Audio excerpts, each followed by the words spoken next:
Olá amigos, bom dia a todos, um excelente sábado para todos nós, não é? Estamos ávidos pelo sentimento de patriotismo sendo mais deflagrado no coração de todo o povo brasileiro, não é? O que podemos observar é que ainda existe muitos brasileiros que estão dormindo, não é? Estão vivendo no mundo de ilusão, acreditando no conto do vigário.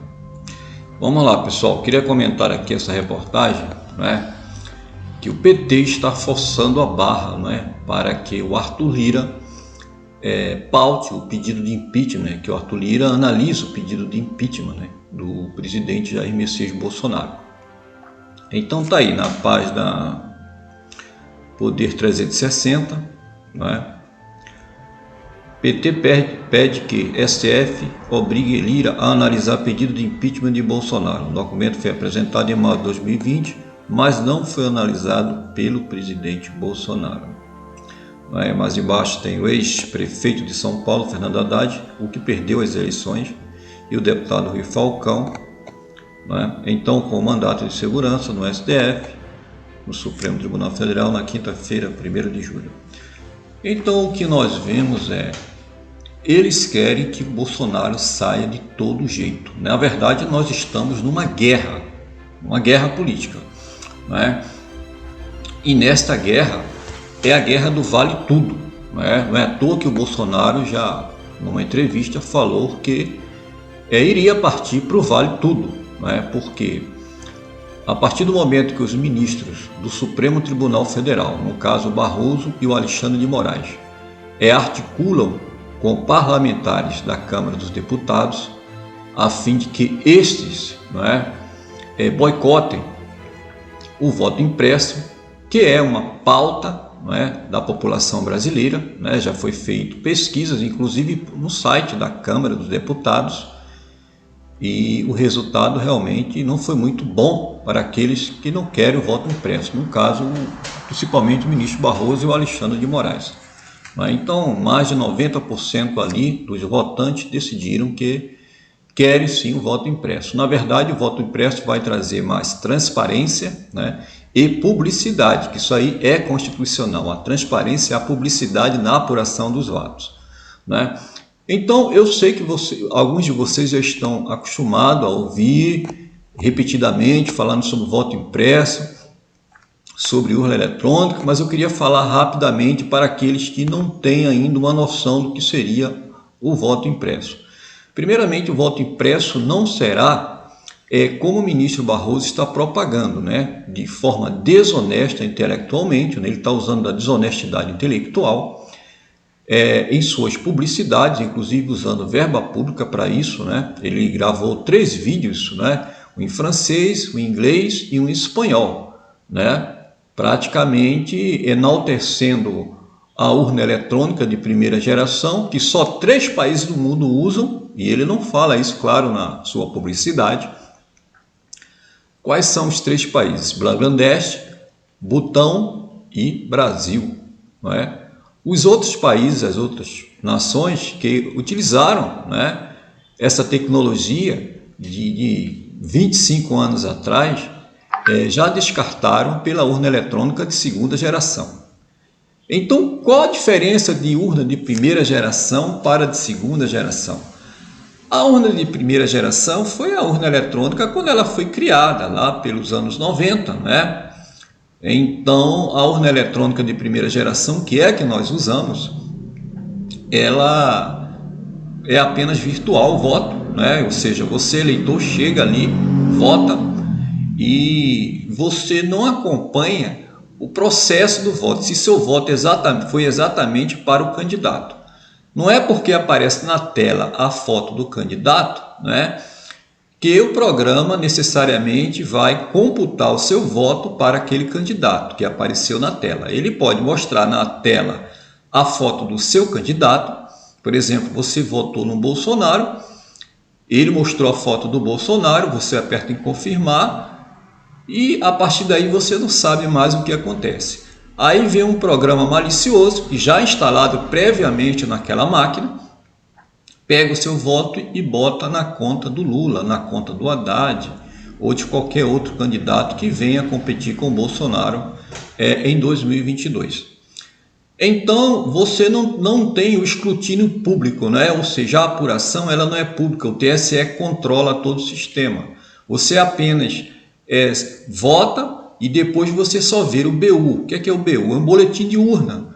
Então, no final, o TSE vai te dar o resultado. Então, você não acompanha a contagem, não é? Que isto é o mais importante numa eleição, é a fiscalização na contagem do voto. Ou seja, quem processa toda a contagem é um programa, é um software. Não existe nenhum sistema paralelo independente do software. Ou seja, você depende 100% do software para obter o resultado das eleições. E isso, claro, na urna da segunda geração, que veio suceder essa da primeira geração, ela já resolve esse problema. De que forma? Você vota, então você vota ali na urna e aparece lá a foto do seu candidato, beleza, você confirma. E aí existe anexada a esta urna eletrônica uma impressora. Então, quando você aperta o seu candidato, a tecla do seu candidato, o número dele, é impresso o comprovante num físico, um comprovante, um papelzinho físico impresso pequeno na impressora. E você tem acesso, você vê, aí quando você vê e confirmar que de fato confirma o número que você colocou foi realmente para seu candidato, você dá o Enter e aí ele computa o voto cai na urna, o voto físico, e o voto virtual ele é processado. Então você tem a prova física, Para que serve isso? Bem, qualquer indício de fraude ou auditoria, Porque tem auditoria normal depois de cada eleição, Não em 100%, mas normalmente por amostragem. Então, nesta auditoria, essa auditoria iria comparar o resultado da urna com o resultado, ou seja, da urna eletrônica com o resultado da urna física, com os votos impressos. Então, se conferir, tudo bem. Se tiver problemas, aí a auditoria vai investigar e por aí vai. Então, é isso aí, pessoal. A diferença é essa da urna de primeira geração para a urna de segunda geração. E quando se fala em voto impresso, na verdade, a intenção não é criar cédulas, como diz o ministro Barroso.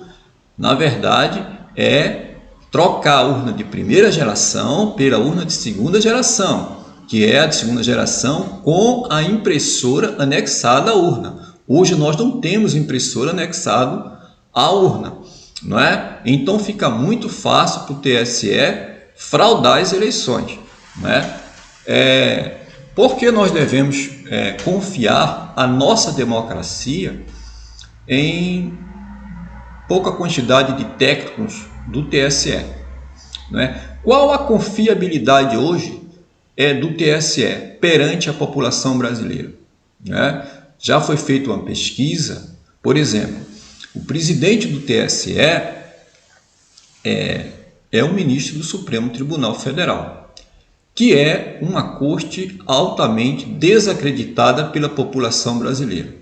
Ora, se a corte que fiscaliza o processo eleitoral é a corte que a população não confia, por que nós vamos confiar a contagem desses votos por ministro dessa corte, ou por técnicos que estão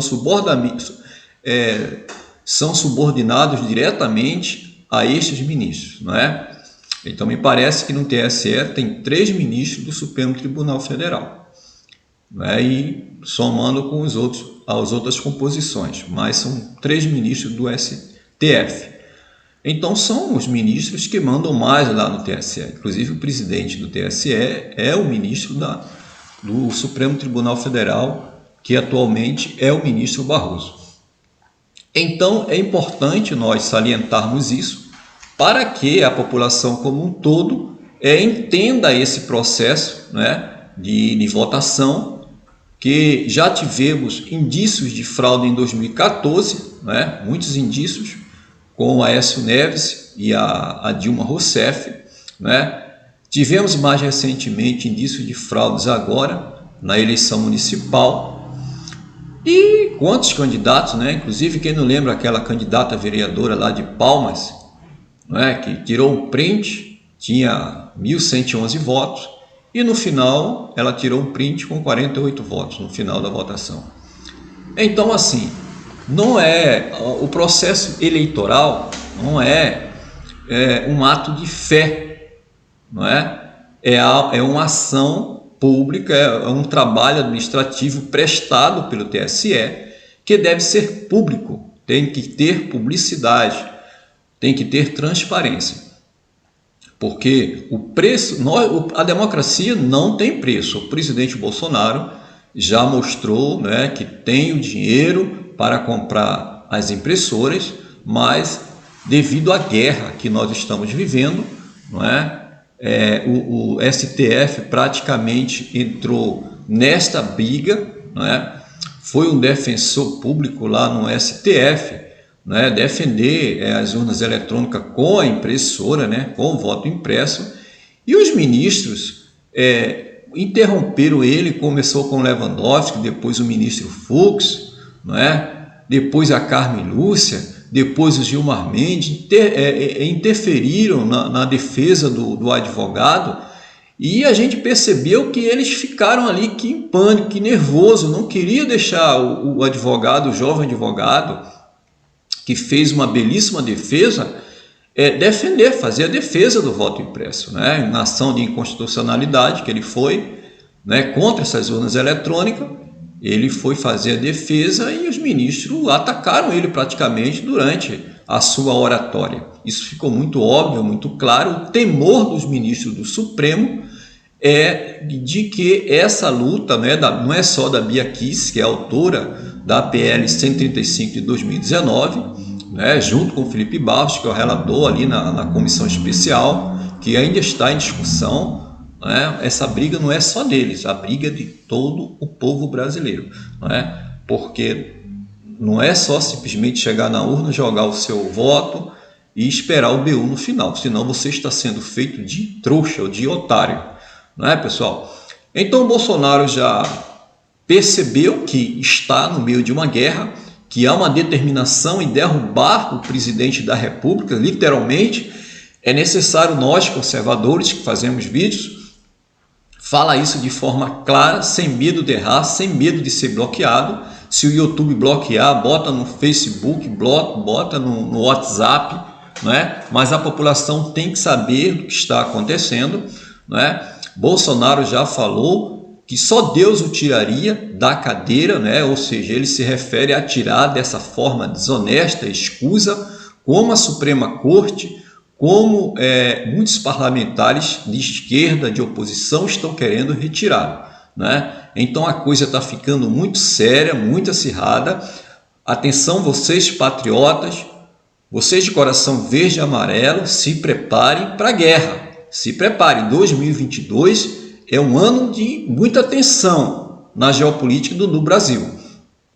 Então, tudo pode acontecer em 2022, uma expectativa muito grande com relação também ao posicionamento do alto comando das Forças Armadas, né, que é o braço forte, a mão amiga, né? Então, os militares, por exemplo, o presidente do Supremo Tribunal Militar mais recentemente deu uma entrevista à revista Veja, né, e já deixou claro ali o seu posicionamento, né, com relação ao presidente, defendeu o presidente, né, inclusive falou que a oposição não estava o deixando governar, isso é muito importante. Então já existe um alinhamento entre o presidente e o presidente do Supremo Tribunal Militar, isso é importantíssimo, porque nós precisamos do braço forte, a mão amiga, do lado da nação brasileira, do lado da pátria. Nós temos uma guerra acirrada em que, de um lado, existe o Supremo Tribunal Federal, grande mídia, não é? Praticamente 60% a 70% do Congresso Nacional querendo tirar o presidente à força.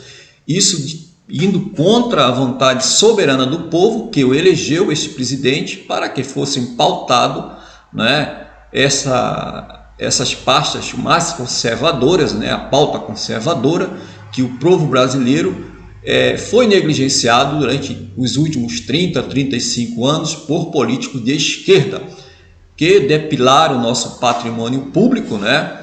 Os últimos governos, a Dilma e o Lula, realmente foram exemplos de má gestão pública, de ladroagem e de traição da pátria. Então é isso, pessoal. Estamos numa guerra, precisamos nos preparar. Então seja um ativista, não importa se você é motociclista, se você faz carreata, se você é ciclista, você participe, se você é caminhoneiro, participe das manifestações pró-Bolsonaro, pró-governo. Esteja sempre presente, porque a esquerda não está dormindo e o Estado brasileiro está aparelhado. Então o presidente Bolsonaro fica em desvantagem com relação ao aparelhamento do Estado, né? Principalmente no Supremo, que são praticamente 10 ministros assumidamente de esquerda, né? Rosa Weber mais recentemente, né? Mandando abrir outro inquérito contra o presidente Bolsonaro. Ele não pode espirrar, não é, que a Rosa Weber manda abrir inquérito contra o presidente, não é? Alexandre de Moraes, mais recentemente, né, foi denunciado na Corte Interamericana de Direitos Humanos, né, pelo advogado, foi pela família aí do Oswaldo Eustáquio. Ele fechou, não é, este inquérito, libertou Oswaldo Eustáquio, portanto, abriu outro contra os filhos do presidente Bolsonaro. Então, se você tem dúvida de que estamos numa guerra, você está dormindo, não é? Você não está exercendo a sua cidadania. O inimigo está quase te devorando e você está dormindo desapercebido.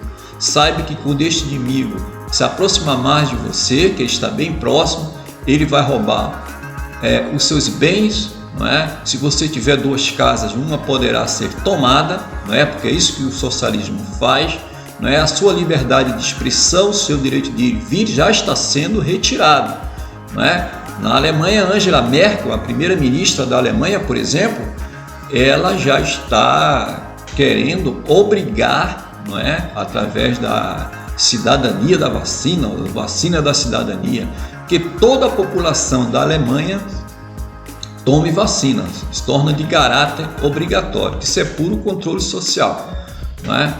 Então, isso não vai demorar muito para chegar no Brasil, né? Você vê que quando o Renan Calheiros fala de vacina, é vacina para todos, todos devem tomar, como se já fosse obrigatória aqui no Brasil, e ainda não é obrigatório, né?